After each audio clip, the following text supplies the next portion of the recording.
right. So I've got this idea for a show. We've got a mother, son, queen, egg. Okay, egg sings, I want to break free. Yeah, because it's queen. That's my show. It's a queen. Hello and welcome to the New World Review. I'm Grandline Waifu and we're going to spend a lot of time discussing strange bugs because it's the Chimera Ant arc of Hunter x Hunter and there are so many songs stuck in my head. Help. Feed me Seymour. Feed me all night long. Okay, mother. That's how I'm seeing this queen now, because she's Audrey too, and Seymour is just flying Dude Bra Skinner. And that's at least 2 different references. I'm really proud of myself, because popular culture and me don't tend to get on. Right. 78. What I don't understand is how entire populations don't actually do something if something frightening happens to grab them. If a bug grabbed me, I would fight because, oh sweet Jesus, how is it possible such a big bug exists? I tend to run from bugs and I tend to react kill bugs. And I don't mean to react kill, but like, it's a bug and it's so gross. There are so many concepts, deep and psychologically based concepts introduced in this episode that it brings up a lot of questions for me. What is it that dictates humanity and how do we know it's there? For one thing, a 2-meter tall ant woman is questioning whether she has human genes in her, and the only reason she's considering this is that she finds it odd that naming conventions are fascinating, and individualism is a concept that she believes may not represent anthood, I guess. Do ants have an individual sense of being?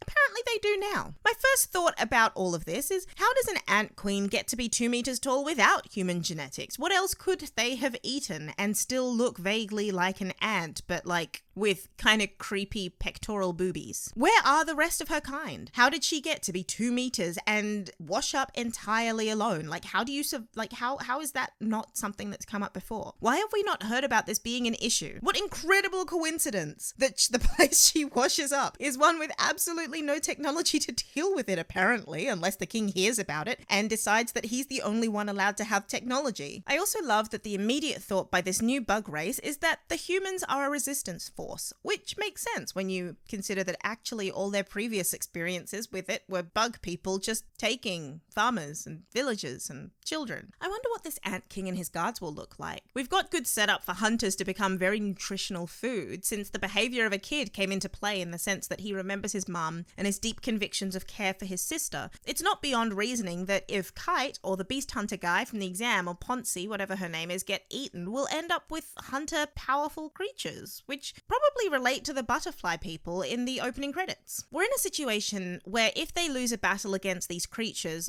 they just become one of the creatures, because why waste the food when you can create more of you to create more food like what you were? It's a strange situation to be in, and I'm rather intrigued to see where things go from here. And then we have that strange new drug. Sounds like Togashi's been doing some learning. What's weird about this show is that Togashi decides to go darker with every arc, but his method of going darker is just like, hey, I'll just choose this other topic that people don't like to have anything to do with. Like, I'll just go more taboo. Ones that just don't often come up in animation, and you know what? I'll manipulate people using that. I guess my problem is that part of my job in daily life is actually to pretty much not be surprised by human behavior, so the tabooness of topics doesn't really affect me all that much. What I do find interesting is the way that he engages them and the way we respond or are supposed to respond. People who assume Hisoka's a pedophile come under that category. And wherever it is we're going with drug use or abuse and the lack of morals around killing and eating children is another one. There's a series of drop-off points for this show where I can imagine there's disengagement from audience on particular moral lines, and that leaves people who enjoy flirting with those lines, people who enjoy the psychology engaged in discussing taboos like this, and those who are caught up enough in the story that they're willing to just ignore their general moral standpoint to stick with it regardless. Oh, and there are those people who don't think anywhere near this deeply about any of it and continue to watch because none of it seems particularly dark. It's only really when you question the intensity and the themes of a show that you can start to question how, what, why, and when these things were being discussed. And in the context of people calling this the dark arc. It's really hard to say, like, it's a weird thing to say. Dark arc. Anyway, in the context of people calling this the dark arc, I'm now interested to hear your definition of dark, so please drop a comment below and tell me why you'd call this content in particular dark.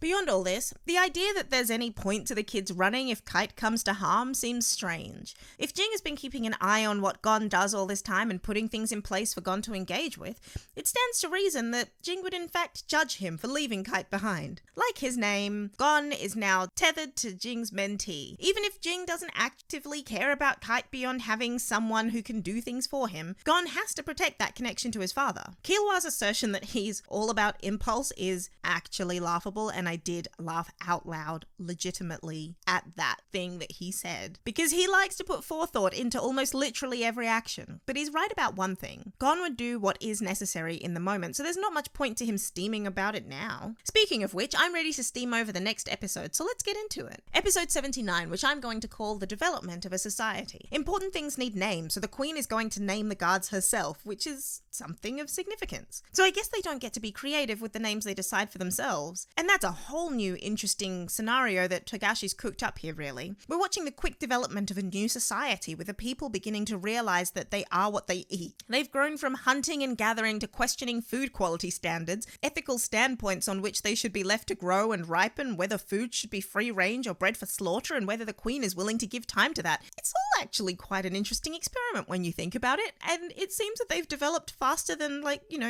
the real life human race. So it's really interesting. I mean, it's awful that people are dying, of course, but we went through that situation last arc where the people in what they thought was a game with just digital people turned out to be likely real people on an island playing out some psychopath sick fantasy. And speaking of Jing, Gon and his multiplied hunters, because Hunter squared, whatever this thing's called, they're on their way to deal with the situation before it gets too late. It's already too late. They had to leave their caricatured Asian friend behind, but they have the caricatured black friend, so we know who's going to be first to die. Winkety wink. They're very clearly on an island where no future technology is allowed, and I'm confused as to how they survive, given even the age of copper, bronze, and steel weren't inherently bad. I mean, even the era we live in now isn't inherently bad, especially since there's new technology. Anyway, let's stop that. It's a very strange situation that this crew have brought upon themselves, and interesting that they don't care about the death of their own people. How do you govern no one? Why someone would want to live there with that understanding, I don't understand. Especially since the people in charge wouldn't live to those standards either. It's almost like the guy on the door has just bred these villages for the purpose they're being used for now. And you know what, Togashi? That would make sense. I hear you. They've trained and raised people in a space where they're not able to fight the situation they find themselves in now. A place where a giant ant queen can feast on their people who are not able to communicate with the outside world. And when they are taken away, they don't fight because, of course, if a freakishly large bug with a human face comes and takes you away, that must be natural selection. And the development of this new species means that now humans, who I notice in the artwork, especially when they're being carried away, are all just shaded around the eyes, presumably to dehumanize them for us so we don't consider their fate, are considered livestock and should be domesticated as pets. Which is kind of cute. It's kind of like that thing where elephants think that we actually are kind of cute. The cute part of their brains get activated when they see us just wandering around. So maybe elephants should be our overlords. My biggest question at the moment, the one I truly don't understand and that seems absurd to me in all of this is, where did the koala that spits water bullets at people, where did he get his suit? Where did he get his suit? Like, I don't care about the water bullets. The water bullets aren't the problem. The water bullets, I understand. Where did he get the suit? In a place like this where no one can have anything man-made. In a place like this, where no one even realistically has the ability to make something that clean-cut, and even if they could, it couldn't be brought in. Where did he get that suit? Is he even part bug? Where's the bug part? Since when were koalas part of this ecosystem? How does a marsupial like this live in that environment? I understand our friendly drop bears look really evil, and his whatever he's doing to people is actually kind of cool, but what's going on here? He seems about to start his own Secret Service mafia situation and defect to the other side, then defect back, and it turns out he was like a double, triple, quadruple agent. And there are a few oddities like this for me. Why would the queen ant rub her stomach in excitement about the king she's going to have when she has an abdomen and the king ant won't be live born? She's an egg layer. That's what all those green things are. Ants aren't mammals. Like, they don't have live young and they don't... Oh.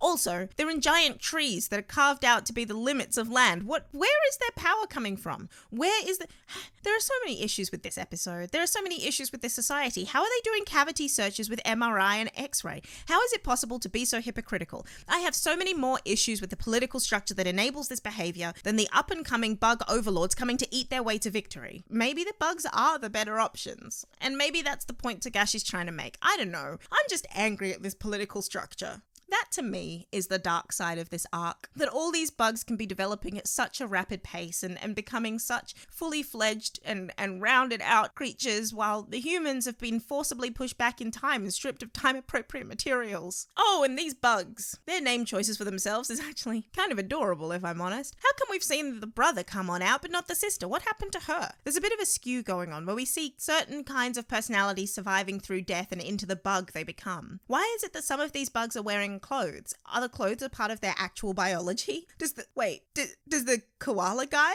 does koala dude, is that just fur? Does the queen mind that he's just got suit fur? It's such a strange situation for these bugs, though few of them actually look like bugs at this point. When do they stop being bugs and just start being a community with similar genetics? As my notes say, Colt, Peggy, Chitu, Zazin, Zazan, Zazin, I can only read or listen. I don't do both. We don't want to encourage too much individuality, say the human bug creatures with no doubles. Can they breed among them? No, they shouldn't be able to. Ants, that's not how it works. And can the queen have more babies? I mean, she will have more babies, but will she be trying to have more babies with the king? Oh, yay, more taboo. How does propagation continue in this ecosystem? Okay, I don't really want to think about it, so that's it from me. If you enjoyed or found this delve into the creepiness of the beginning of this arc enjoyable, hit like, subscribe, and check out videos here, and maybe here. And you know what? After all this talk of food, I feel kind of hungry, so I think it's lunchtime. I have a cucumber. It's tasty.